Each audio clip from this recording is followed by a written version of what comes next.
Olá, está no ar o Dinheiro em Foco. Aqui você vai aprender como cuidar melhor do seu dinheiro, tomar as melhores decisões, escolher o investimento certo para você. Se você não entende nada sobre investimentos, esse programa é para você. E se você já está investindo e quer aprender mais, esse programa também é para você. Aos finais de semana você acompanha aqui no Band News uma conversa com os melhores especialistas do mercado. E hoje falamos sobre mais uma queda na taxa Selic. A primeira reunião do Comitê de Política Monetária do Banco Central em 2020 foi marcada pela quinta redução consecutiva da taxa-mãe da economia. Passou de 4,5% para 4,25%, é o menor patamar da história. E o comitê já avisou que esse ciclo de corte chegou ao fim. A Selic é usada como referência para outras taxas de juros do mercado brasileiro, serve como instrumento de política monetária para controlar a inflação e estimular o consumo. Com a Selic alta, os juros tendem a ficar mais caros e desestimulam o consumidor a comprar. Já com a taxa baixa, o crédito pode ficar mais barato, estimulando compras e assim aquecendo a economia. Essa sequência de cortes para estimular a economia começou em julho do ano passado, após a taxa ficar estável em 6,5% ao ano durante 18 meses. Segundo um comunicado do Copom, é necessário preservar o processo de reformas políticas e econômicas para permitir a consolidação da queda da taxa de juros estrutural e a recuperação sustentável da nossa economia. É esperado para esse ano a votação da reforma tributária, vale lembrar, e outras reformas também. O governo deve enviar ao Congresso, ainda este mês, o texto da reforma administrativa, que quer reduzir o tamanho do Estado. Em meio a esse cenário, como que o investidor deve se posicionar? É o que você vai saber agora, aqui no Dinheiro em Foco. Então, para falar um pouquinho mais sobre a queda da taxa Selic e como ela afeta os seus investimentos, eu vou conversar agora com o Álvaro Bandeira, que é economista-chefe do banco digital Modal Mais, e com a Glenda Ferreira, responsável por relacionamento com investidores da Trópico Investimentos. Muito bem-vindos ao Dinheiro em Foco. Obrigada. Eu que agradeço, Fabiana. Obrigado. É um prazer falar com vocês e a gente já começou aí o programa explicando um pouquinho melhor o que é a taxa Selic, como ela funciona, porque muitas notícias que a gente traz aqui no Band News, existe uma dificuldade muitas vezes de entender como isso afeta diretamente a nossa vida. Eu acho que é importante a gente falar sobre isso hoje, porque a taxa que já estava em 4,5%, já era a menor da história, caiu um pouquinho mais, né? Já era esperado isso, né, Álvaro? Com certeza. A aposta majoritária de todo o mercado era que poderia cair para 4,25%, como de fato acabou acontecendo. O comunicado posterior à reunião do Copom deixou a possibilidade de a taxa parar, esse ciclo de baixa da taxa Selic, parar durante um bom tempo. Mas o comunicado sempre deixa uma portinha aberta para a possibilidade da economia não ir bem, que é o que está acontecendo nesse momento. A gente ainda tem uma economia com uma forte instabilidade, para todas as incertezas que existem no mercado internacional, né, na economia global. Então, fica essa abertura, pode ser, se as coisas não andarem tão bem, se a economia não pegar tração, não recuperar, que a gente tem até mais uma queda da taxa de juros. Mas se isso é bom para o consumidor, porque reduz a taxa do crédito normal, porque a Selic é uma taxa básica, não é a taxa que é cobrada para os financiamentos, para os empréstimos. De qualquer forma, se isso é bom, reduz a taxa, do outro lado, faz com que a gente tenha uma expectativa de que a economia pode não estar andando tão bem. Isso é um ponto importante e eu acho que também faz a gente pensar sobre como a gente aloca o nosso dinheiro, como a gente monta a nossa carteira. A gente já viu ao longo do ano passado muita gente falando sobre a poupança não rende mais nada, mesmo o tesouro, não pode deixar muito dinheiro por lá. Esse movimento começou no ano passado mais fortemente e a gente vai sentir esse movimento ainda esse ano, não vai, Glenda? Com certeza. A gente viu, por exemplo, em 2016 a taxa estava 14,25%. Excelente. O brasileiro não tinha que se preocupar com investimentos, então estava muito tranquilo. Você deixava na poupança, estava garantido, não tinha imposto de renda, nada. Ano passado a gente começou a ver essa mudança. Então, o brasileiro começou a olhar com mais carinho para a Bolsa de Valores. Se você quiser tratar a Bolsa como um cassino, dá para você tratar. Você vai lá, especula, compra e vende. Mas a gente está vendo um movimento diferente agora, de investidores focados mais no médio e longo prazo, querendo conhecer a empresa. Então, isso é um cenário bem positivo que a gente está vendo, o amadurecimento do brasileiro, né, de vou investir agora, pensando em construção de patrimônio. E tanto que a gente está vendo esses números refletidos, por exemplo, no número de investidores na Bolsa hoje em dia. O último, a gente deve estar perto de 1.700.000, 1.800.000, que a gente não tem fechado do ano passado ainda. Então, assim, é super positivo. A gente, óbvio, que é muito baixo, se a gente compara com o mundo. A gente tem pouquíssimas pessoas, mas é um sinal muito positivo. A gente vê que o brasileiro está começando a olhar, assim, para rendas diferentes. Então, renda variável, até diversificando na própria renda fixa, porque não pode deixar de lado. Então, é super importante isso. E a gente vê cada vez mais pessoas buscando informações, como a iniciativa do programa mesmo. O rentista tem que sair da sua zona de conforto, porque ele não vai simplesmente manter o poder de compra do seu dinheiro, se for possível, mas ele, para os seus investimentos, ele tem que buscar alguma tomada de risco um pouco maior, ter uma propensão ao risco maior, para poder remunerar melhor os seus recursos investidos. Então, é o caso de se preparar, de olhar as opções de investimento. Tem opções de investimentos melhores do que a caderneta de poupança, sem dúvida, que nunca foi uma boa alternativa. Mas hoje até perde para a inflação, né? Então... que tinha liquidez, né? Tinha liquidez e tinha segurança, mas não tinha rentabilidade, né? Que é o trinômio que se tem que usar. Na verdade, tem que sair dessa zona de conforto. Tem algumas opções de renda fixa que rendem um pouquinho mais, mas certamente ele vai ter que correr um pouco mais de risco com operações de renda variável para que ele possa remunerar melhor o seu capital. Eu queria fazer uma pergunta que eu acho importante. Quando a gente vê um movimento tão grande, né? A Glenda citou o número de pessoas na Bolsa, os CPFs de pessoas na Bolsa é um número pequeno em relação ao tamanho do número de pessoas, né, que moram no nosso país, então é uma porcentagem pequena ainda, mas teve um boom muito grande, praticamente dobrou em um ano o número de pessoas que entrou na Bolsa de Valores, já vendo esse movimento que o Álvaro também citou aqui, de correr um pouquinho mais de risco.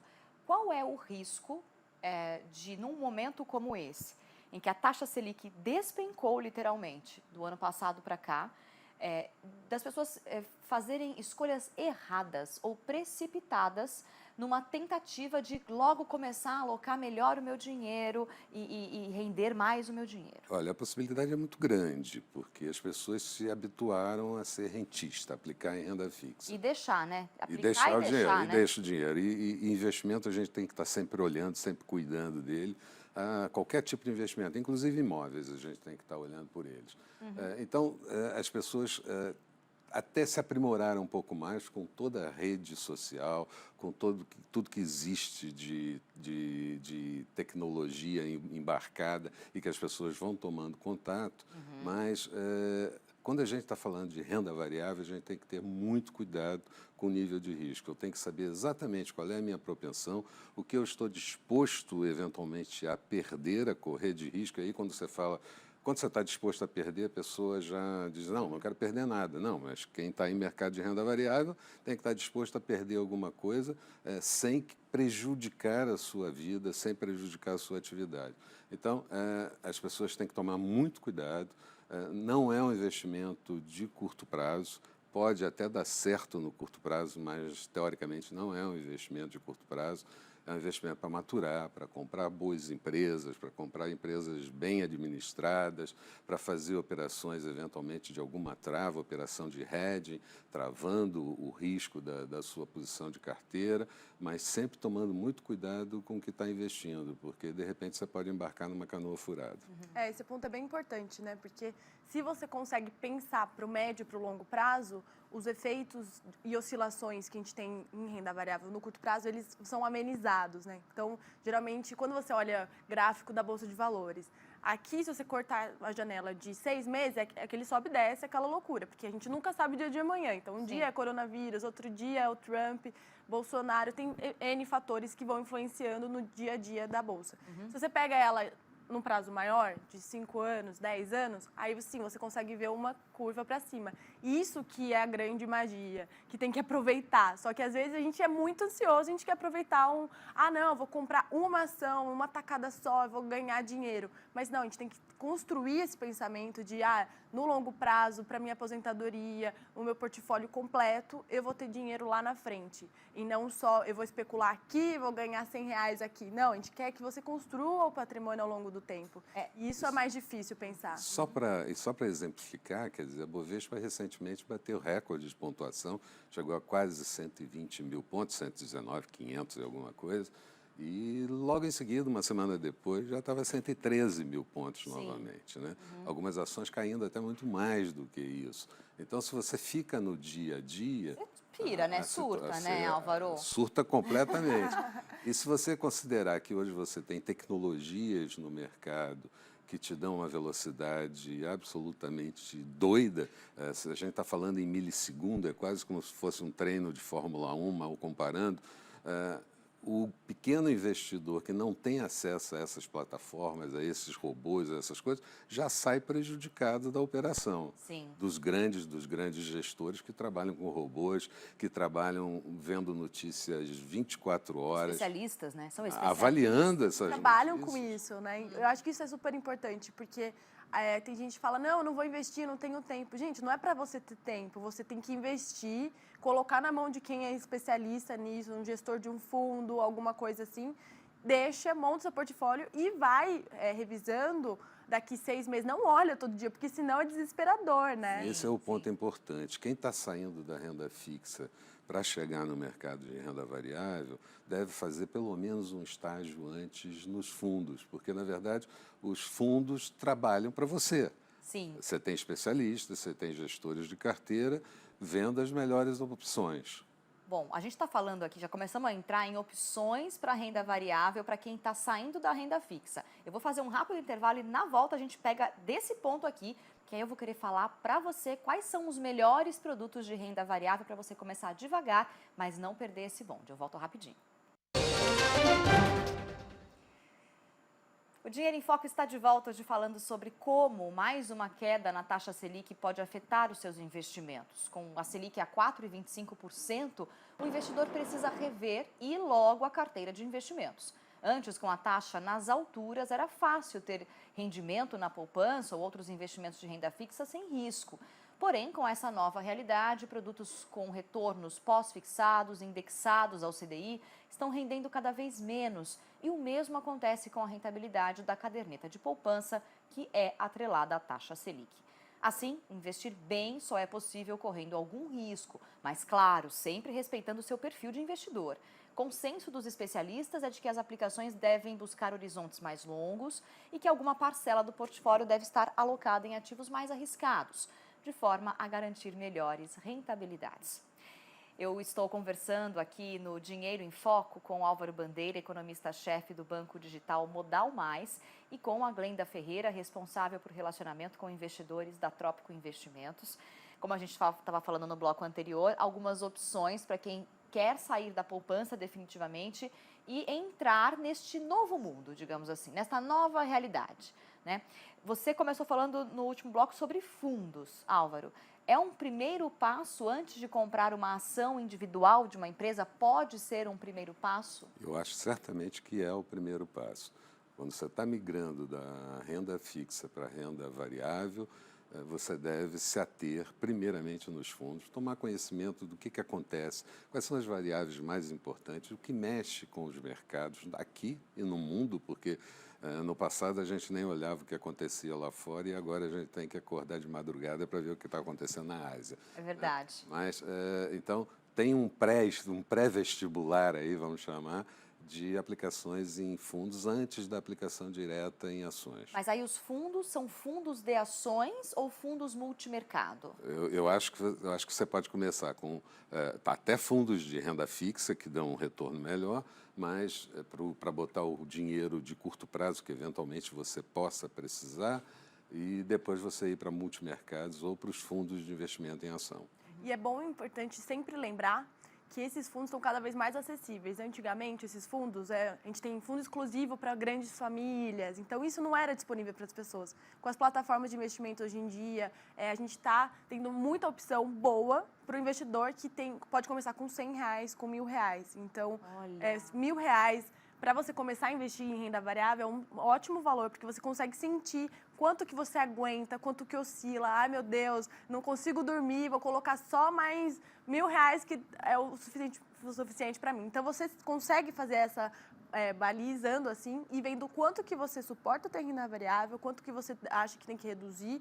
E os fundos é bom, porque você delega, você coloca ali na mão do gestor, a equipe faz isso para você. Ele que não vai dormir para olhar as notícias. A gente dorme e ele não dorme, teoricamente, é isso. Mas a gente dorme com o olho no gato, outro... Entendi, o olho no peixe e o gato. Você falou uma coisa que eu fiquei na dúvida. O fundo de renda fixa para um dinheiro que eu vou precisar muito rapidamente. É reserva de emergência isso? É reserva de emergência. Dá para fazer reserva de emergência em fundo de renda fixa? Dá para fazer. Você tem Olha. fundo com resgate em D+1. E que rende mais que um 102 do CDI. Mais que um Tesouro Selic. Você pode procurar também algum fundo caixa, né, que trabalha bem isso. Então, fundos caixas você consegue...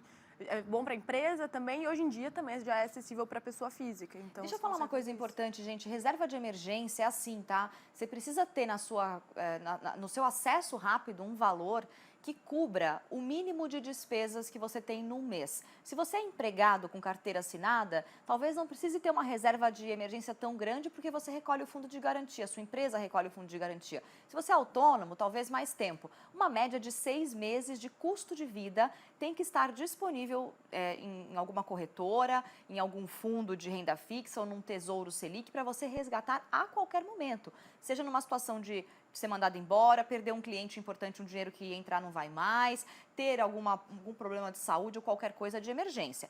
Isso que a gente está falando aqui é depois da reserva de emergência. Primeiro você monta uma reserva, depois você começa a investir, se torne investidor. Tem a reserva? Quer colocar agora na renda variável? Então, seguir essas dicas aqui. Isso a gente não pode deixar, né? Agora eu vou colocar tudo em ação. Não. E eu tenho dinheiro lá que eu guardei a vida inteira. Eu já tô vendo muita gente assim, então, eu tô com 90% da minha carteira em renda variável. Gente, não, a gente mora no Brasil, é um país emergente, aqui oscila mais do que países centrais, então a gente tem que ter uma precaução e tem que ter reserva de emergência, renda fixa e aí sim a renda variável, que vai variar de pessoa a pessoa, lógico. Se você é mais novo, se você tem filhos, qual que é o seu momento de vida, tudo isso vai influenciar na sua decisão. Então, não tem mágica, né? Você tem que olhar para você e fazer esse ajuste fino. Mas tem que ter essa parcela que é tão importante e é onde você vai conseguir um rendimento melhor, né? Se a gente olhar para a Bolsa no passado, rendeu 32%. Só a Bolsa se valorizou isso. O Ibovespa? O Ibovespa. Índice Ibovespa, que comporta várias ações dentro de... São 60 ações dentro do índice. As mais negociadas. As mais negociadas. Então, se o Ibovespa valorizou isso, quem comprou um ETF, por exemplo, que só acompanha o índice Ibovespa, teve um rendimento bem próximo a esse. Quem colocou na mão de um gestor especializado, muitos fundos renderam mais de 50% no ano. Caramba! Então, assim, sem muito trabalho, sem muito dinheiro, você consegue ter esse tipo de retorno, né? É pelo menos esse gostinho, né, do quanto eu aguento, porque mesmo se você tem um perfil mais conservador, ou é uma pessoa que tem mais idade, já trabalhou a vida inteira, já está na casa dos 60, por exemplo, não pode correr aquele risco tão grande de perder o patrimônio acumulado. Você, mesmo sendo conservador, tem que ter uma parcela em renda variável. Pode ter uma parcela em renda variável, não é, Álvaro? Hoje em dia, com certeza, você não pode fugir disso. É obrigatório. Quem tem algum recurso aplicado tem que ter alguma coisa em renda variável para tentar rentabilizar esse capital investido. Fundos multimercados, fundos de renda fixa e fundos de ação podem ser uma boa porta de entrada para você. Fundos imobiliários, vocês indicam também? E quais outras opções de renda variável? Olha só, Fabiana, fundo imobiliário você tem que agir exatamente como você age avaliando uma empresa. Você tem que avaliar qual é a carteira desse fundo imobiliário, em que ele está investido, qual é a carteira de um fundo de crédito, qual é a carteira do fundo imobiliário, quais são os empreendimentos que ele tem, qual é a maturação desse empreendimento. É uma situação um pouco mais confortável. Vira e mexe, a gente tem algum boom de fundos imobiliários, a gente teve um boom no passado, tivemos um outro agora mais recentemente, mas tem que tomar um pouco de cuidado, tem que investir em bons empreendimentos. É como se fosse escolher uma ação, né, no fim das contas. Exatamente. Como Cada um é diferente lidando com uma do empresa, eu tenho que selecionar um fundo imobiliário e eu tenho que saber o que tem na carteira daquele fundo imobiliário. Então, é uma situação um pouco mais complicada. Aí, com um especialista, então, em fundos imobiliários, pode ficar mais fácil encontrar qual é a boa oportunidade. Com certeza. E tem uma ressalva. Eu já vi muita gente que está falando assim, não, eu vou pegar a minha parte de renda fixa e deixar tudo em fundo imobiliário. eu não recomendo fazer isso. Tem muito mais risco em fundo imobiliário, oscila, tanto que você compra como se fosse uma ação no home broker. Então, tem que tomar mais cuidado mesmo, você tem que escolher com muito critério e não substitua sua renda variável por fundo imobiliário. Eu acho que o fundo imobiliário chama atenção porque as pessoas pensam, e corretamente, o fundo imobiliário ele paga o aluguel, o dividendo mensal. Então, você tem lá uma carteira de fundo imobiliário e você recebe mensalmente um retorno que você pode usar ou reaplicar. Então, talvez tenha esse imaginário de que eu estou recebendo um aluguel e tudo mais. É claro que você precisa ter um patrimônio substancioso para ter um aluguel, digamos assim, num valor que possa, por exemplo, pagar um aluguel da sua casa ou pagar uma escola de filho. Não é tão simples, é uma construção de patrimônio. Eu acho que ele vale com uma pequena diversificação dentro de um patrimônio aplicado. Ok. Então, vou diversificar um pouquinho em fundo de multimercado, eu vou comprar fundo de ações, eu tenho uma carteira de ações que eu comprei na Bolsa e tenho um pouquinho de fundo imobiliário. E ainda tem aquela minha reserva de emergência para, se eu precisar fazer dinheiro rapidamente, eu tenho como fazer. Outra coisa que eu acho importante falar aqui, a gente já fez um programa sobre ações previdenciárias, as ações que pagam dividendos de empresas que são mais sólidas ou têm mais tempo de mercado e tudo mais. Também parte do mesmo pressuposto analisar a empresa, não só se ela paga dividendo ou não, qual que é o critério? Fabiana, é uma boa pergunta essa, porque, na verdade, com a taxa de juros muito baixa, com a inflação muito baixa, hoje você tem algumas empresas que conseguem pagar o que a gente chama de dividendo yield, que é a rentabilidade do dividendo que eu recebo de dividendo sobre o preço da ação que eu comprei, então isso chama-se de dividend yield, que tem dividend yield que chega a 10%. Você tem ações que vão te render de dividendo 10% do valor aplicado nessas ações, ou perto disso. Isso é muito bom. Isso é muito bom. Isso é muito bom, fora o ganho de capital que eu possa ter com a alta dessas ações em bolsa. Então, no passado se fez muito isso, um pouco mais para depois se esqueceu, mas hoje volta a ser importante você montar uma carteira de ações para recepção de dividendos, porque você tem empresas pagando bons dividendos e se a economia realmente ganhar atração, se recuperar, as empresas vão pagar melhores dividendos ainda. Então, essa pode ser uma boa escolha ao comprar ações, buscar as que têm um yield adequado. Pelo que eu entendi, a partir de 6% já tem um valor bom, não é isso? Certamente. Então, ele está falando de um yield de 10% do valor do preço que você pagou naquela ação. Se você conseguir fazer uma conta e entender se pagar mais de 6%, você já está num valor bem legal de dividendo. Exatamente. E aqui tem duas situações, né, para as pessoas. Quem precisa de ter uma renda mensal desse complemento, pode resgatar. Agora, se você está pensando, eu quero construir um patrimônio mesmo, você pode reinvestir esse dividendo e aí você aproveita um efeito de juros compostos maravilhoso, né? Porque você vai colocar, você investiu X, aí você vai ter 2X rendendo cada vez mais. Sim. Então, se você puder investir e reinvestir esses dividendos, é o melhor dos mundos, é o melhor cenário. Isso é legal, né? Inclusive no fundo imobiliário também, se você por acaso tem o aluguel que cai na sua conta, você pode comprar mais uma parte. Comprar mais cotas. Partes, cotas do fundo, é a mesma coisa para essas ações que pagam dividendo. Você conseguir pegar uma parte desse valor que retornou para você como lucro e comprar novamente a mesma empresa ou uma outra empresa. Mas o importante, eu acho, aqui é fazer essa diversificação. Eles deixaram bem claro e trouxeram aqui no programa algumas opções de investimento de renda variável que pode ajudar você a montar uma carteira diversa e ir sentindo. Ninguém precisa ir com tanta sede ao pote assim e nem ficar parado no mesmo lugar morrendo de medo. A educação financeira serve para te libertar, para você conseguir olhar outras opiniões, estudar, ler, assistir um programa, procurar saber onde a Glenda trabalha, onde o Álvaro trabalha, o que eles estão fazendo, outros analistas trabalhando para te ajudar a montar a sua carteira. Então, não perca mais tempo, não importa a idade que você tem, dá para começar agora com pouco e fazer o seu dinheiro trabalhar para você. Álvaro Bandeira e Glenda Ferreira, muito obrigada pela participação. Nós que agradecemos, obrigada. Obrigado, Fabiana. Foi um prazer. Espero que pode ter ajudado mais pessoas a perder medo, investir e assim ter mais garantias na vida, né? Poder aproveitar melhor depois. Com certeza, e ajudou a mim também, que já comecei a pensar como que eu vou fazer para diversificar ainda mais a minha carteira a partir dessas sugestões, porque realmente a 4,25 a Selic não vai ficar bom para quem está na renda fixa. Muito obrigada por acompanhar o Dinheiro em Foco. Na semana que vem tem mais conversa aqui sobre o seu dinheiro e sobre melhores investimentos. Tchau!